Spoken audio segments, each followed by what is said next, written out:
The bill is perspective, and it directs you from here on when you are leasing or renovating to be sure, and it focuses on women. So I don't think that's going to be a problem, even if they have a majority of women in a facility, because it is perspective and you will adjust based on what the need is. So I don't think that's going to be a problem. I want to welcome all of you, and particularly Ms. Pratt. It's good to see you again, our female leader of our nation's capital. I want to tell you the reason why it's imperative that we have equal access to restrooms. I'm going to refer back to the California legislature and the Senate.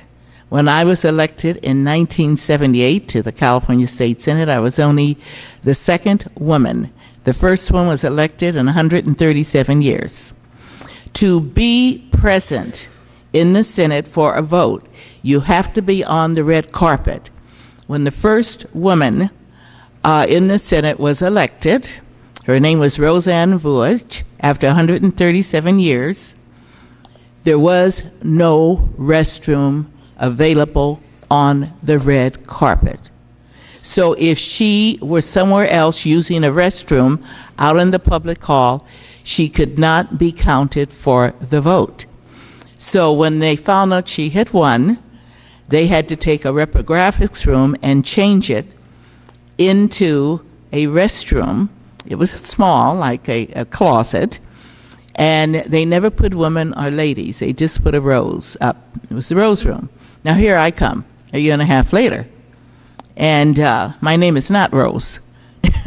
When I needed to go to the restroom, I would have to go to her to get the key.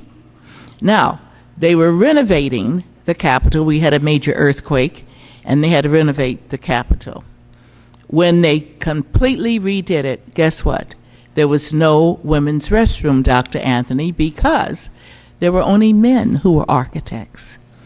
And when we said, you don't have a women's restroom on the red carpet, they said, oh, we didn't think of it. So thank God we have you there. I always thought that women should design kitchens and restrooms.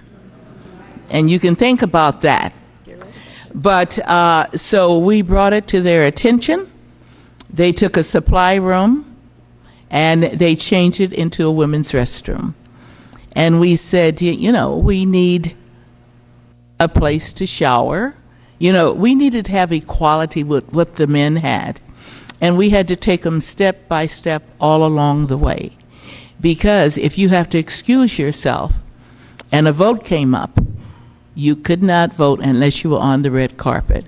So it was a matter of legally participating in our elected responsibilities. And so there is a justification, and in federal buildings, absolutely. So we need to modernize our thinking. There should not be a question. We don't need another study. Studies just delay a particular decision. We need to get about passing this bill, and I would recommend, Mr. Chairman, that we don't need any more testimony, any more questions. Let's process this bill. Thank you very much. Yield back. Let me thank the gentlewoman from California for her statement, of course, and we look forward to working with you to make this a reality. And of course, let me say to you, Commissioner Peck, we will continue to talk with you and as we move forward. But the point is that we really want to move this legislation forward. And of course, there's a thing called amendments. If we think that it will strengthen it, but not to weaken it, we want to do that. And I think that, as I indicated, I think there's some things that we might need to do as we move along.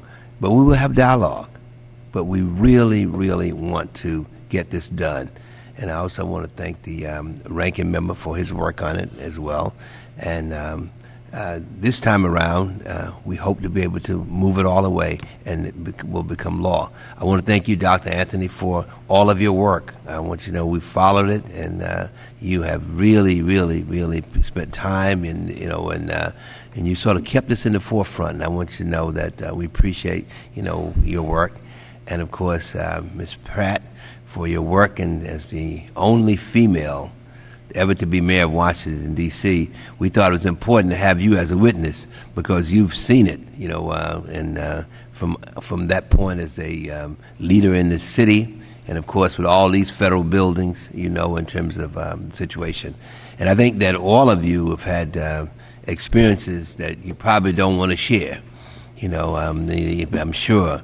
I was talking to one of our colleagues, and she indicated to me, says, yeah, do it, move it forward. She said, because I went to the men's room. She said, because, shoot, I couldn't wait. So I'm sure there's a lot of stories like that where, women have gone into the men's room, because I know I was at a football game and some lady ran into the men's room. So, so I can imagine there are others, that have done that. And I think that the time has come that when we really need to move this legislation forward. And of course, again, thank you for your testimony, and I look forward to further input, from you as we move forward. And I agree with my colleague, we don't need a whole lot of studies.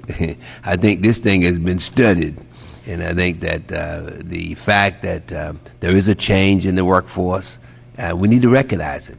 Not only is a change in the workforce, there's just more women in the country than men. There are more female babies born than male babies. Women live longer than men. And all of these things are factors that we need to just sort of take into consideration and move forward with this legislation. I want to thank you again for your testimony, and this committee now stands adjourned. Good job. Thank you. Very nice to meet you too. I enjoyed your remarks, both of you. Likewise.